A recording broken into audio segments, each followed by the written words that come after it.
Welcome back for more fantastic top 16 action. We're a little over halfway. We've already had a bunch of phenomenal games, but guess what?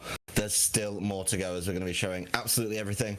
Madam Doricott joined by Ben Kiriakou. Ben, you've just joined us, got involved. What did you think of your first game of the day? Well, it's actually second game of the day, but absolutely fantastic. These players are just... It's just great to watch matches like the one that we just played, where you have the same lead in 3 games, and 3 games in a row something completely different happens. Jamie made a point about the matchup where we had Metagross versus Galarian Moltres, one that you would normally favour the Galarian Moltres, but because of those weakness policies interacting, it just changes the dynamic of the game, and Metagross managed to go on top 2 out of 3 of those games where we went to 3 sets. So really tight, really down to the wire, and a showcase of what happens when players make different decisions, especially during a best of 3 format. So fantastic way to carry on in the top 16 here. A showcase of why these players have made it this far, and of course a real indication of what's to come for the remaining games both today and of course tomorrow. Yep, it's plenty more over the course of the weekend. We are going to be moving on, though, to another fantastic game. We've got Kyle Geffner versus Will Tansley, and we want to know what you think. Who do you think is going to be able to take this one? So, obviously, we're going to try and get your opinions on that and see how it goes. Use the chat commands, Kyle or William, to vote for who you think is going to be able to take this one home and move on into the top 8. I've enjoyed everything I've seen today. I think we've got some really good kind of team building going on, people adapting and experimenting as well, which is what I always like to see.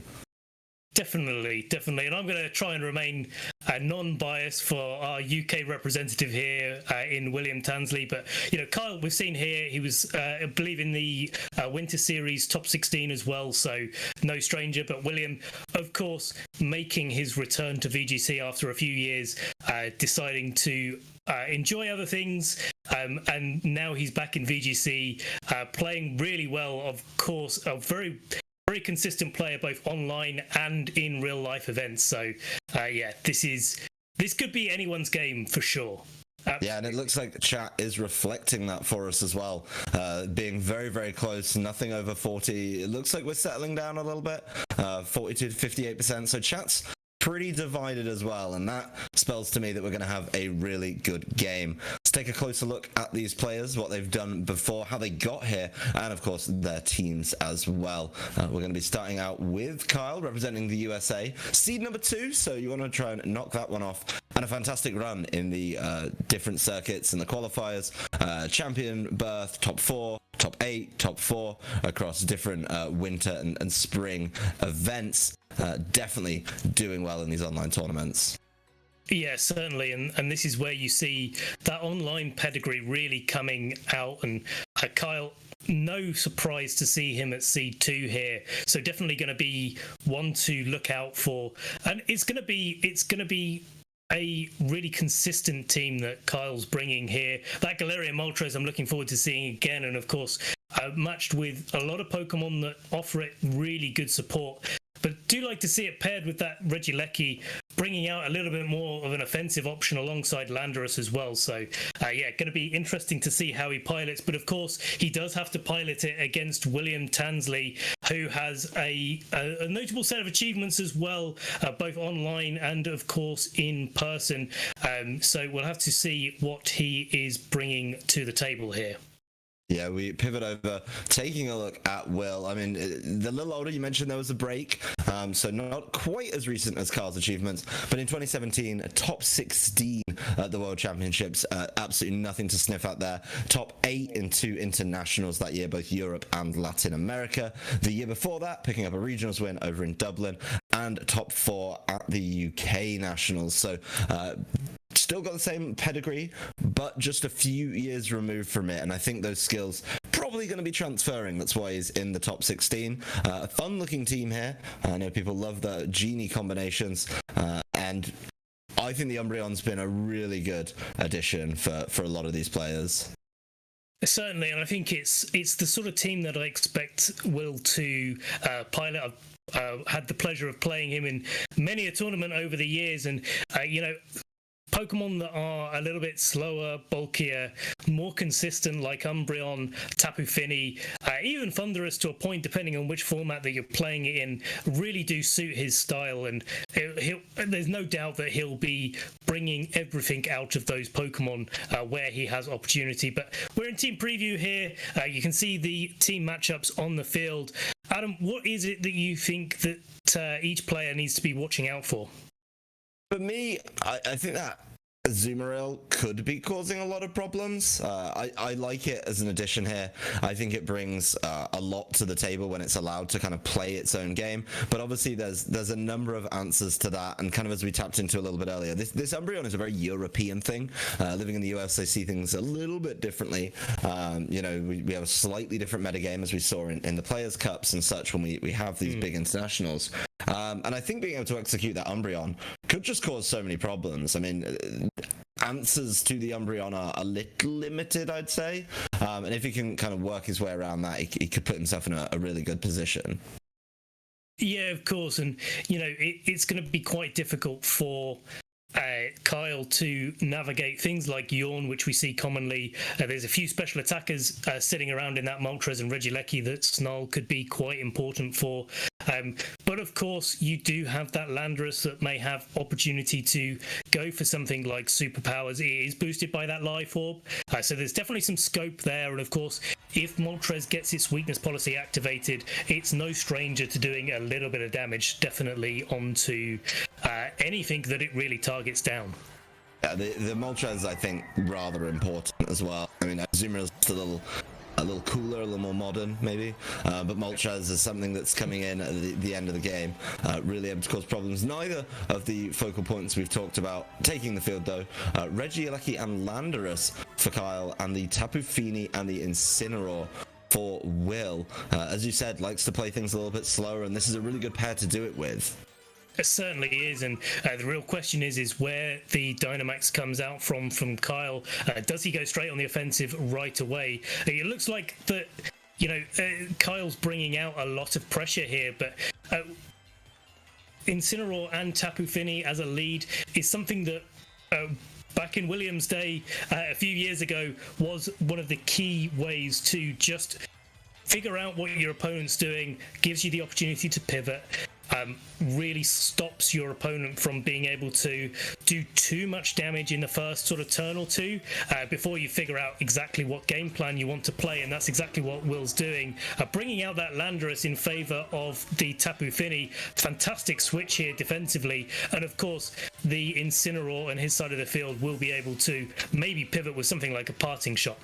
Yeah, we'll see how much pivoting we're getting. Azumarill does take the field after Landorus immediately leaves. After knowing those Intimidates are going down, doesn't want to be playing that one on a follow-up pivot as well as the Volt Switch comes out from that Regieleki, correctly targeting into the Incineroar, obviously not falling for the trap of the Landorus switching, even though it was a very juicy looking Tapu Fini, and being able to switch out and really get a good read on the board. I mean, he's seen what Will's trying to do, how he's trying to play this turn a little bit, and gets to kind of play around that. He could just bring in the Landorus as soon as it's been reset, and there it is, no Intimidate drops there, meaning the next turn it's a big old problem once again. So just the Incineroar left to see what it's up to in this instance, and there's the parting shot that you talked about, perfectly targeting down on this Azumarill, but Azumarill has numerous ways to boost its attack, and that could be a big thing. So Will given the last chance to pivot and reposition in this turn and set us up for potentially a brand new board and something very different going into a defensive turn 2. Definitely, and it's something that does make me smile is, you see a Landorus, you bring a Landorus in, you see an Incineroar, you bring an Incineroar in if you have the opportunity to do so a lot of the time, and these sort of more old strategies from previous formats really coming into play here. Will, I think, probably slightly worse end of this, depending on what Pokemon he brings in. If Kartana's there, and yes it is, coming onto the field is going to be really nice for Will to be able to leverage his offensive pressure. And of course, Landorus on Will's side of the field, could be going for a Dynamax and a Max Airstream. Once the Landorus and Kartana have boosted their respective speeds, it does become really quite difficult for Regieleki on Kyle's side of the field to come in later and really do any damage under the offensive pressure that both of these Pokemon bring. But, you know, it's really up in the air as to where the Dynamax targets are, and maybe yet a couple more turns before we see where Kyle wants to place his eggs in the basket, so to speak. Yeah, I think both trainers are a little apprehensive of maybe, you know, going for the Dynamax. You don't want to just commit to it and not get value out of it. You really want to be able to turn the screw on your opponent and put them under the cosh through those 3 turns. So more switching from Will. No U-turns needed, just a vanilla switch out into the Incineroar, getting down another Intimidate. It's not going to matter to the Azumarill, who's now going to be switched out for Kyle's Incineroar of his own. So more Intimidates coming through, and clearly a focal point of both of these teams. Kartana, though, does Leaf Blade, heads towards what is now the Incineroar. Would have much preferred to land that into the Azumarill, and that gives this Landorus a little bit of time to Swords Dance, which does mean that Landorus could definitely be a candidate for the Dynamax in this following turn.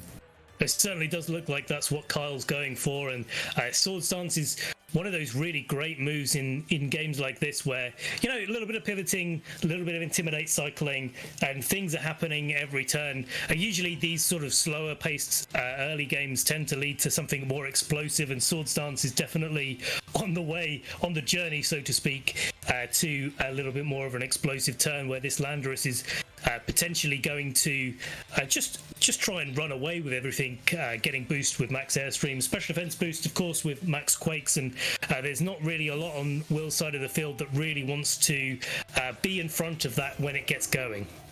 Once again, Will wants to get an Intimidate down, I think every turn now, this time switching in the Landorus in place of the Kartana, which had taken an Intimidate, wasn't feeling great about the Incineroar. Kyle, though, wants to get another Intimidate back later, not this turn, as the Incineroar leaves for the Azumarill. Now the Azumarill's not got any drops, does have the opportunity to maybe try and play the game a little bit differently, you know, maybe try and set up, but it's not going to be able to Dynamax, as that appears to have been used, or not appears, it is used, as the Landorus commits to it after its Swords Dance. Yeah, certainly, and I think this is really important now that Kyle's marks the start of the cycling ending, so to speak, both in terms of Dynamaxing that Landorus and getting that Max Airstream off, but also being able to knock out Incineroar in the process and remove one of Will's options to cycle that Intimidate in. I don't think Will minds that too much, particularly, but it is going to be a lot less about pivoting now that Kyle's gone on the offensive, using that Swords Dance to great effect here. And it's now going to be up to Tansley to dig his foot in and see where he can put on the pressure. Yeah, I think you called it the turn before, actually. Now the Landorus has got set up, it's been able to kind of neutralize a little bit through some of these drops, set up the Swords Dance, and become this focal point and try and run away with the game. Those Airstreams are going to help out, and really importantly, he removed one of the Intimidators, so really big for him there. Right into the offensive menus for Kyle here, just immediately saying, yeah, time to start getting the damage down, try to, you know, make sure I'm maximizing these 3 turns every single time. And this is Azumarill, you know, kind of given a little bit of time to play its own game, maybe. William needs to find a big offensive option for himself here, and he's got less pivoting options. Both these trainers were pivoting very nicely through the early portion of the game, and now Will's down a Pokemon for that option. Certainly is, and you know, it's a question as to whether that Azumarill can go for something like a belly drum, where Will has to split his focus maybe a little bit too much and doesn't quite manage to knock out either Pokemon that becomes a big threat. But we do see Landorus coming out onto the field and maybe trying to launch some Max Airstreams of its own, correct that speed difference between the 2 Pokemon. But really crucially, Will's Landorus has a lot less damage reduction on it than Landorus on Kyle's side of the field, if I've tracked those Intimidates correctly. But Kyle does manage to land a critical hit, so that's definitely one way to get a lot of damage in here, and does take a little bit of damage from Life Orb in return. But that Azumarill goes next. That's a really speedy Azumarill. Yeah, the really good play there by Kyle, capitalizing on the Airstream boost that he got before, knowing his Landorus was going to move first, knowing he'd then be able to get another Airstream boost, and not messing around with the belly drums, just saying, all right, I don't want this Landorus to be able to play, follow up liquidation, here we go. So really well played there by Kyle. I think that's, taking away Will's Dynamax before it even gets to use a max move.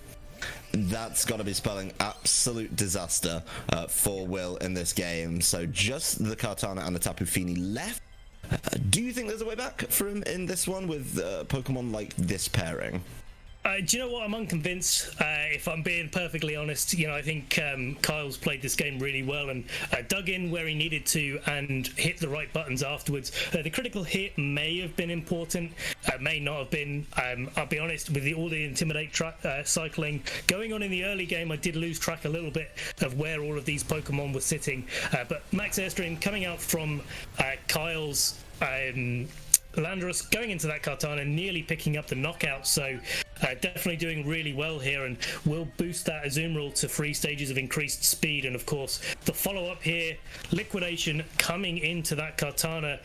Will's got a lot of calm minding that he needs to do before that Tapu Fini would be able to even think about dealing with the Regieleki that's in the back for Kyle, and looks like it's going to be Kyle that's however it happens, eventually going to be mopping this game up. Yeah, I mean, the Landorus doesn't even get knocked out by the Muddy Water on the last turn of its Dynamax there, just landing those Airstreams. Really nice targeting onto the Kartana. Landorus now left with 1 health, the invisible Focus Sash there, just to see exactly what he needed to do, and Kyle in a position to just wait and see how he wants to knock out this Tapu Fini. Will's not going to give him the opportunity though, as he decides, just call this one, let's head over to game number 2. So really well played by Kyle. I think you identified it perfectly, Ben. He had to find an opening and just go for it, and he did. He Dynamaxed his Landorus after the Swords Dance, and away he went. Yeah, absolutely. And, I think it would have been really difficult for Will to come back when that Swords Dance went up onto the field. And, it is a real characteristic of these sort of games where you pivot, you move, you twist things around, you adjust your board position, and then at some point you've got to actually do something. And that's exactly what Kyle did in this game. We'll see how Will decides to react to that. I think we could see maybe that Thunderous coming out into the field. It certainly wouldn't be something that I pegged as really important coming into this matchup, but based on what we've just seen here, if Thunderous comes onto the field and there's as many Intimidates rolling around as there was in that first game, that Thunderous is going to have a whale of a time.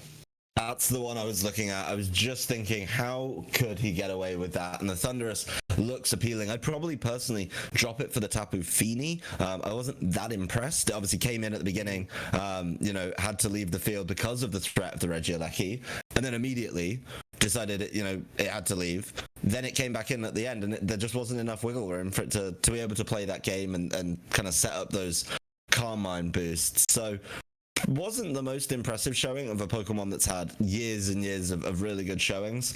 And I'll be curious to see if he decides to change that up. Certainly, and I think, looking at Kyle's team, it's really tempting to think, there's an Amoonguss there. Maybe I need the Tapu Fini just to correct the terrain, just to make that Amoonguss a little bit less threatening. If you look at something like Kartana, can't really do loads to it. Tapu Fini can't do loads to it. You've got Landorus and the Thunderous, but they're the only real ways that you're really attacking into that Amoonguss, so could be an opportunity for Kyle to really go for those sleep powers and start having time on his side. And that may be what the objective was there, but Thunderous was the name of Team Preview, and here it is, and going to be getting that Defiant boost straight away. That's the genies of Healthy Meta. They're back once again. Just one pairing, a kind of a pseudo Thunderous, right, with the Regieleki. A little bit different, but at least it shares a type. There's something. So different approaches, but of course that Thunderous certainly a problem. I'd say. I think it's fair to say that Thunderous is an issue. It's certainly, and the likelihood is that it's going to be going for that Dynamax now that it's got a boost in its attack. And of course, we saw that Aguav berry, I believe, was the berry of choice for the Thunderous in team preview that we could see on our screen. So, that's going to mean that the Thunderous is likely to be able to probably take some attacks.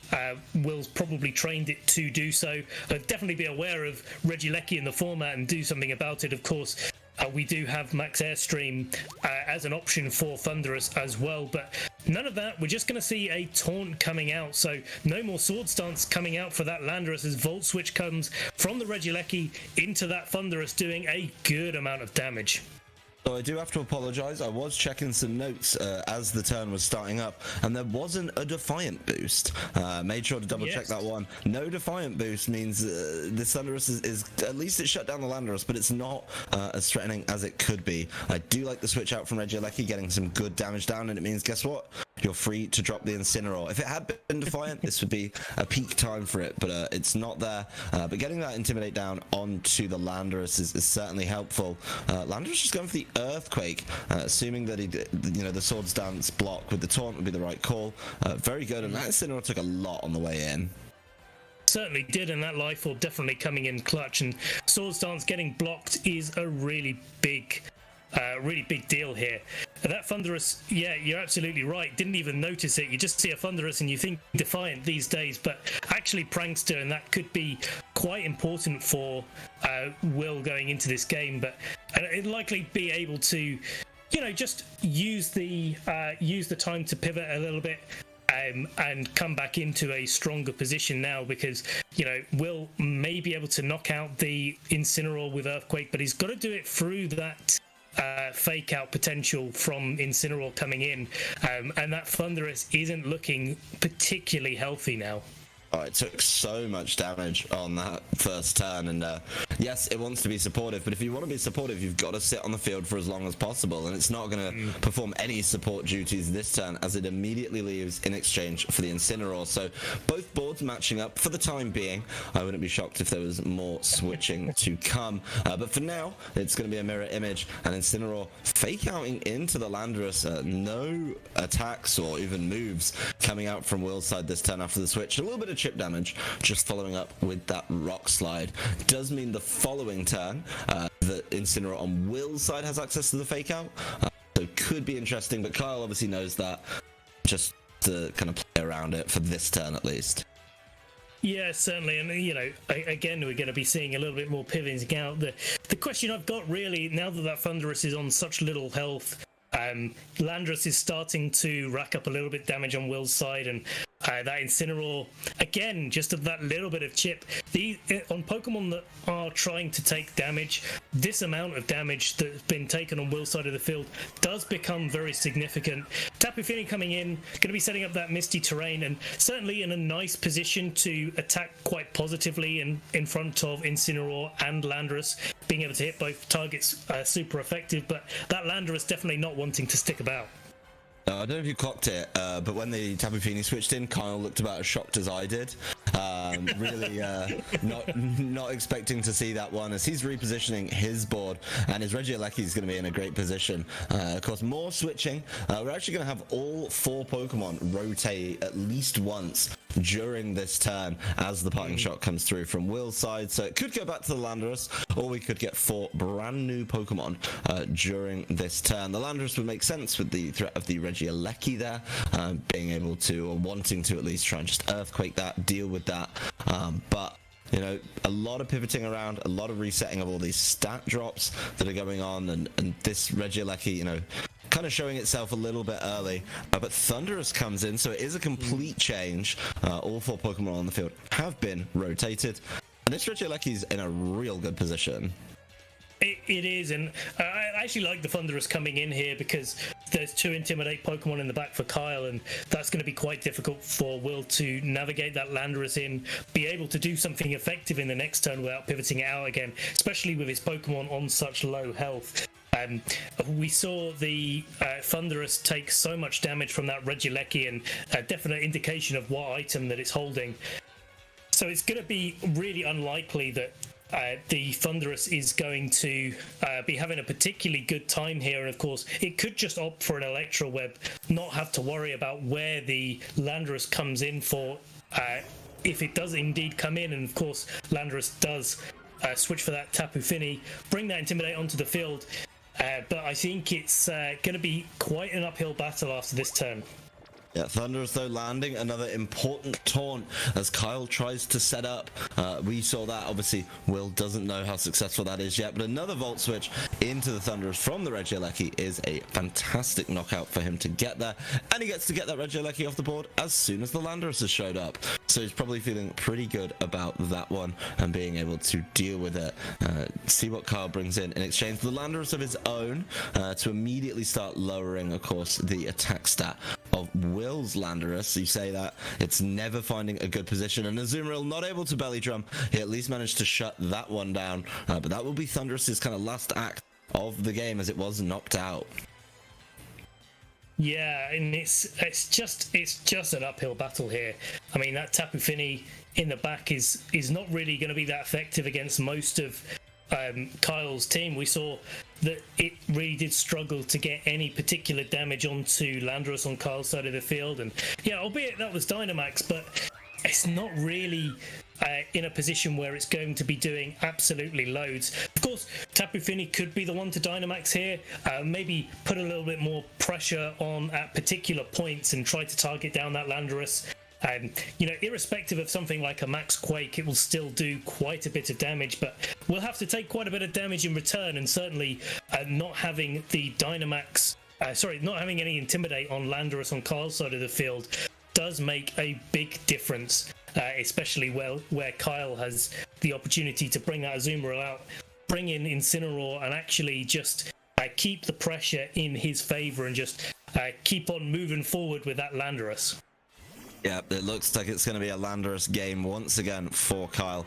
The Incineroar coming in to deal with the opposing Landorus a little bit easier, thanks to, of course, Intimidate, probably the most activated ability in this game, and no Swords Dance needed this time. Just decides he wants to start going for it. The Landorus is, of course, lowered special attack, and Kyle has options, lowered attack, and then Kyle has options to deal with the special attacks by actually boosting his own special defense. So I'll be curious to see how much that helps out in this game, and then he can start messing around with the speed as well with the airstreams, which is going to make that Azumarill even more of a problem.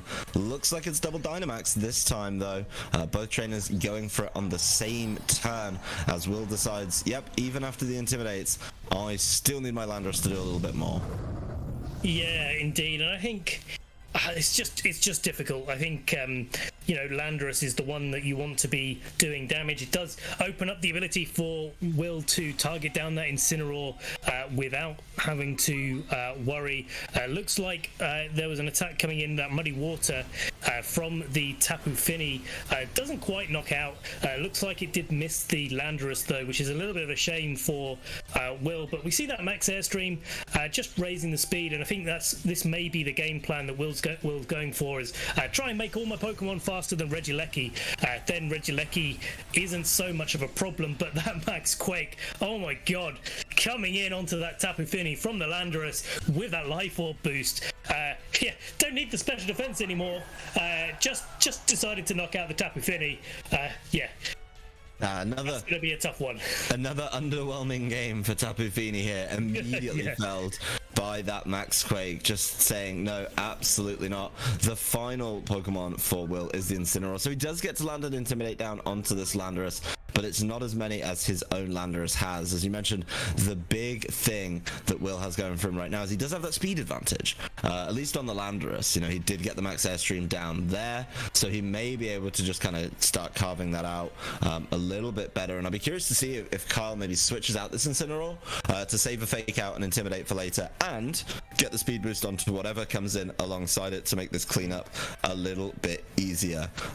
Just seems like a really smart way to play out this game, but the Landorus is completely in the driving seat for Kyle now, and he's got 2 more turns of the Dynamax to really kind of push that advantage and make sure he doesn't let Will back in the game with it either. Certainly, and I think, you know, the Incineroar is, even at 5 health, is much more valuable than Regieleki now that the Landorus on Will's side of the field has started going for it. We do see a Fake Out coming out from Incineroar. two Incineroar.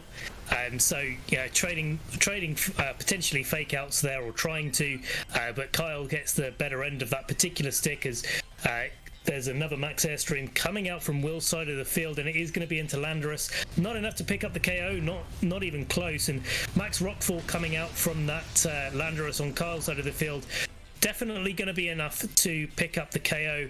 Maybe a little cheeky forced switch here, getting that Sandstorm up at the same time, knocking Kyle's own Incineroar out from that Sandstorm damage, and maybe just trying to push the game towards a win a little bit quicker.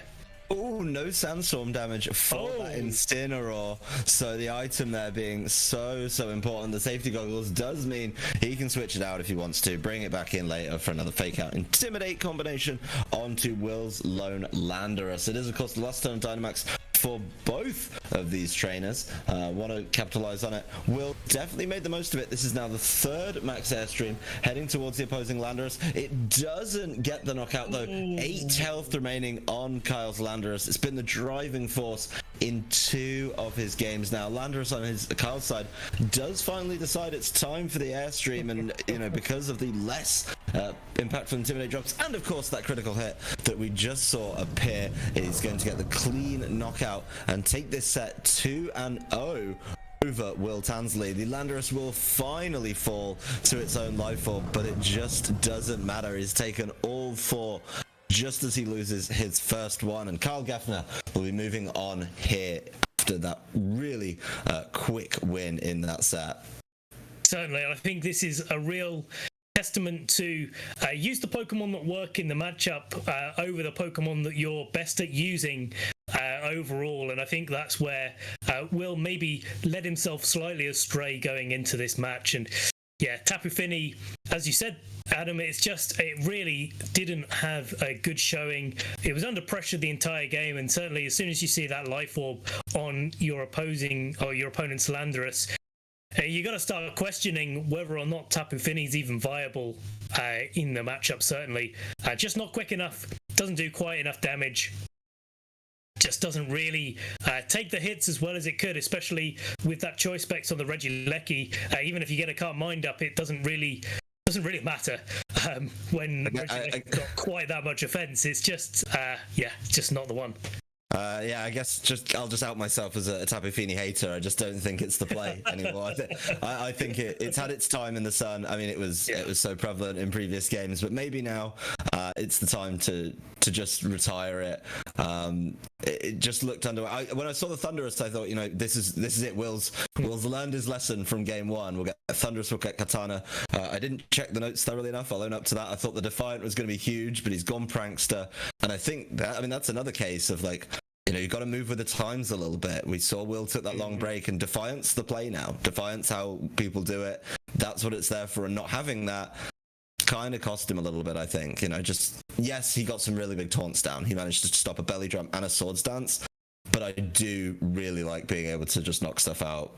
Yeah, I think that's the real thing here. I mean, you look at that lead, the double genie lead for Will in that game. If Defiant was the play or being played by Will there, totally different scenario, and really actually makes sense as to why Kyle was content to bring 2 Intimidate Pokemon in front of a Thunderous.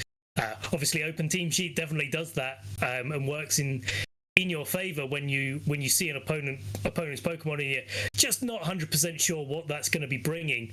So, Open Team Sheet for the win there, I think, in terms of actually bringing out the quality of the players and being able to play with a little bit more information and a little bit less guesswork. But yeah, that Thunderous not having Defiant really was the nail in the coffin, especially after that Choice Specs Regieleki Volt Switch didn't quite activate the berry, and unfortunately not Will's matchup. But good games to both players. We're going to see Kyle coming back tomorrow for the top 8. Commiserations to Will, of course. We're going to be taking a short break now, and we'll be back very soon with our 7th round of this top 16 Victory Road Circuit Spring Series Championship.